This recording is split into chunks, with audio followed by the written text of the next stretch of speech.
আমার প্রিয় 2023 সালের নতুন বছরের দশম শ্রেণীর ছাত্রছাত্রী বন্ধুরা, আশা করি তোমার সবাই ভালো আছো। আজ আমরা যে বিষয়টি নিয়ে আলোচনা করব, দশম শ্রেণীর ফার্স্ট ইউনিট টেস্ট অর্থাৎ প্রথম পর্যায়ক্রমিক মূল্যায়নের গণিতের সিলেবাস, প্রশ্ন কাঠামো এবং নমুনা প্রশ্নপত্র নিয়ে। প্রথমে তোমরা সিলেবাসটা দেখে নাও, কী কী বিষয় তোমাদের ফার্স্ট ইউনিট টেস্ট অর্থাৎ প্রথম পর্যায়ক্রমিক মূল্যায়নে থাকবে। প্রথম পর্যায়ক্রমিক মূল্যায়নের ক্ষেত্রে তোমাদের ফুল মার্কস থাকবে 50, তার মধ্যে 40 নম্বরে তোমাদের লিখিত পরীক্ষা হবে আর 10 নম্বরে তোমাদের প্রজেক্ট জমা দিতে হবে। 40 নম্বরে যে লিখিত পরীক্ষা হবে তার সময় থাকবে 1 ঘন্টা 30 মিনিট। এবার সেই 40 নম্বরের সিলেবাসটি দেখে নাও, কী কী বিষয় তোমাদের থাকবে।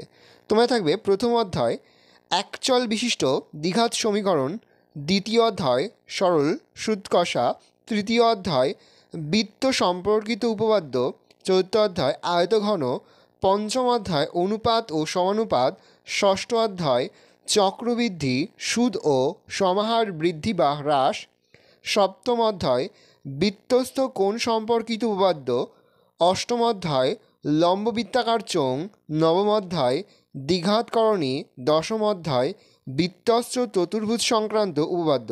এই বিষয়গুলো তোমাদের কিন্তু ফার্স্ট ইউনিট টেস্ট অর্থাৎ প্রথম পর্যায়ক্রমিক মূল্যায়নে থাকবে। এবার আমরা ফার্স্ট ইউনিট টেস্ট অর্থাৎ প্রথম পর্যায়ক্রমিক মূল্যায়নের নমুনা প্রশ্নপত্রটা দেখে নেব।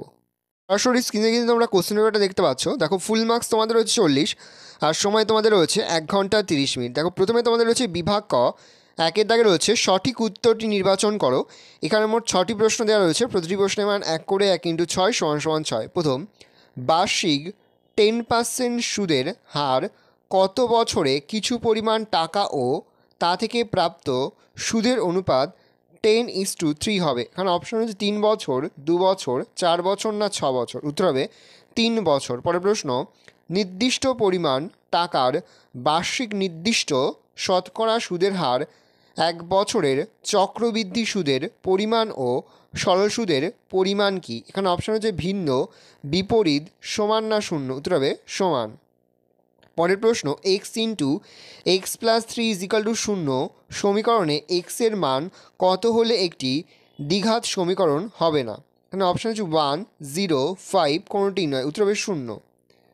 x এর মান 0 হলে এটি দ্বিঘাত সমীকরণ হবে না। পরের প্রশ্ন, যদি 3√5 এর সদৃশ্যকরণী 5√a হয় তবে a এর মান, এখানে অপশন রয়েছে 3, 2, 1, 5। উত্তর হবে 5।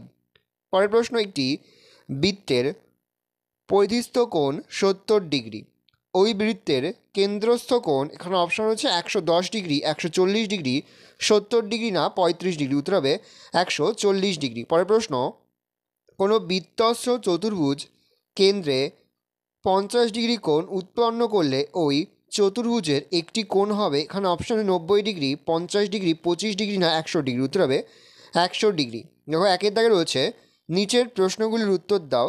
এখানে মোট 5টি প্রশ্ন দেওয়া রয়েছে, প্রতি প্রশ্নের মান 2 করে, 2 × 5 = 10। প্রথম, বার্ষিক 10% চক্রবৃদ্ধি হারে কত বছরে 50,000 টাকার সমূল চক্রবৃদ্ধি 60,500 টাকা হবে? পরের প্রশ্ন, সরল করো √32 - √17 -√18 + 2√12। পরের প্রশ্ন, ও কেন্দ্র বিশিষ্ট একটি বৃত্তের AB একটি ব্যাস এবং D ওই বৃত্তের উপরিস্থিত একটি বিন্দু, তাহলে কোণ BAD = 54 ডিগ্রি হলে কোণ DBA = কত? পরের প্রশ্ন, ABCD বৃত্তস্থ চতুর্ভুজ এবং ও বৃত্তের কেন্দ্র, যদি কোণ COD = 120 ডিগ্রি, কোণ BAC = 30 ডিগ্রি হয়, তাহলে কোণ BCD = কত? পরের প্রশ্ন, কোনো ফাঁপা চোঙের বাইরের ব্যাসার্ধ R1 একক, ভেতরের ব্যাসার্ধ R2 একক এবং উচ্চতা H একক হলে চোঙটির ভেতরের ও বাইরের মোট ক্ষেত্রফল কত? পরে তোমাদের রয়েছে বিভাগ খ, 3 দাগে রয়েছে গ্রামের মহাজন টাকা প্রতি মাসিক 1 পয়সা হারে সুদ নেন। এক কৃষক ওই মহাজনের কাছ থেকে ঋণ না নিয়ে গ্রামের সমবায় ব্যাংক থেকে বার্ষিক 10% হারে সুদে 5,000 টাকা ঋণ নেন। এতে তার বছরে সুদ বাবদ কত টাকা সাশ্রয় হবে? প্রশ্নের মান রয়েছে 5। দেখো, অথবা দিয়ে আরও একটা প্রশ্ন রয়েছে, চক্রবৃদ্ধি সুদের হার যদি প্রথম বছরের 8% এবং দ্বিতীয় বছরের 7% হয় তবে 6,000 টাকার 2 বছরের চক্রবৃদ্ধি সুদ নির্ণয় করো। দেখো 4 থেকে তোমাদের প্রশ্ন থাকবে, সমাধান করো a by x minus a plus b by x minus b equal to 2c by x minus c, অথবা দিয়ে রয়েছে সমাধান করো 1 by x square minus 4 plus 2 by x square minus 7 is equal to 3 by x square minus 5। 5 দাগে রয়েছে একটি আয়তকার জমির ক্ষেত্রফল 60 বর্গমিটার। জমিটির দৈর্ঘ্য 5 মিটার কম এবং প্রস্থ 2 মিটার বেশি হলে এটি একটি বর্গক্ষেত্র পরিণত হয়। জমিটির দৈর্ঘ্য ও প্রস্থ নির্ণয় কর, অথবা দিয়ে রয়েছে 2 অঙ্ক বিশিষ্ট একটি সংখ্যার অঙ্কদ্বয়ের সমষ্টি 7, অঙ্ক দুটি স্থান বিনিময় করলে যে সংখ্যাটি উৎপন্ন হয় তা মূল সংখ্যা থেকে 27 কম সংখ্যাটি নির্ণয় করো। দেখো 6 দাগেরও যদি x square plus y z by a is equal to y square plus z x by b is equal to z square plus x y by c হয়, প্রমাণ করো যে a plus b plus c x plus y plus z সমান সমান a x plus b y plus c z. অথবা দিয়ে রয়েছে যদি x is equal to root a plus 2b plus root a minus 2b by root a plus 2b minus root a minus 2b হয়, তবে দেখাও যে b x square minus a x plus b is equal to 0। দেখো সাথে থেকে রয়েছে প্রমাণ করো যে ব্যাস নয় এরূপ কোনো জ্যায়ের ওপর কেন্দ্র দিয়ে অঙ্কিত কোনো লম্বরেখা যাকে সমদ্বিখণ্ডিত করে। অথবা দিয়ে রয়েছে প্রমাণ করো যে যে কোনো বৃত্তের একই বৃত্তাংশস্থ সকল কোণের মান সমান। দেখো 8 দাগে রয়েছে কোনো গ্রামের একটি আয়তকার জলাধারের দৈর্ঘ্য ও প্রস্থ যথাক্রমে 18 মিটার ও 11 মিটার। সেই জলাধারে পাশের পুকুর থেকে একটি পাম্প দিয়ে জলসেচ করা হচ্ছে। পাম্পটি যদি ঘন্টায় 39,600 লিটার জলসেচ করতে পারে, তবে পাম্পটি কতক্ষণ চালালে জলাধারটিতে 3.5 ডেসিমি উচ্চতার জল জমা হবে। অথবা দিকে আরও একটি প্রশ্ন তোমাদের থাকবে, একটি ফাঁপা লম্ববৃত্তাকার চোঙাকৃতি লোহার নলের বহিঃব্যাসার্ধ 5 সেমি এবং অন্তঃব্যাসার্ধ 4 সেমি।